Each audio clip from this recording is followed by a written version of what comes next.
a lot of great things that can help you get your score. You can sign up for a self-study course, you can get an evaluation on your responses, can join a group class, fluency class, or the private classes. That's what I do. Okay, so today we're going to talk about facts spoiling a good story. What my dad always taught me when I was younger, that you shouldn't let the facts get in the way of a good story, meaning that it will be a better story if you lie a little or even a lot.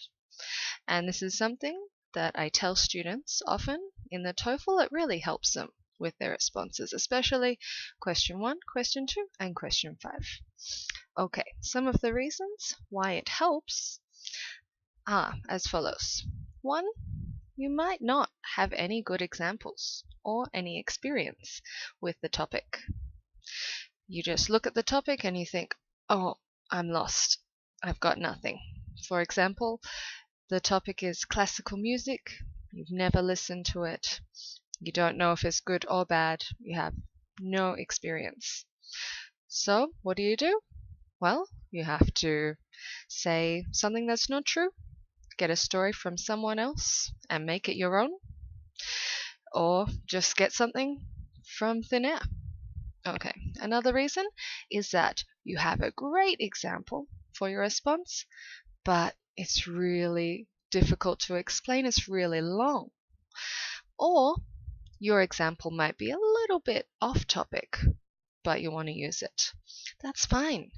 Just change the details. Cut some information out. If it's too long, you've only got the minute or 45 seconds to talk. And if it's a little bit off topic, well, change that detail so it's exactly on topic, exactly what you want to talk about.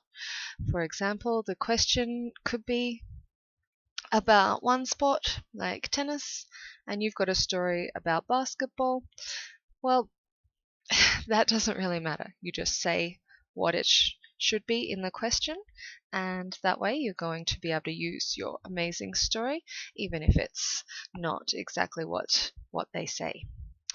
Okay, and then there's a third reason, is that maybe the topic is something you see and immediately you know you disagree.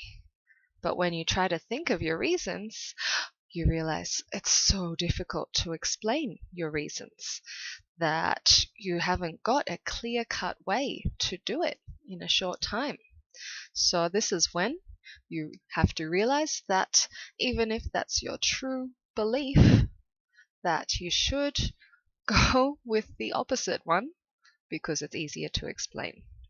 You might think that physical punishment for children is a terrible idea, but you can't, in that short time to prepare, think of why or how to explain.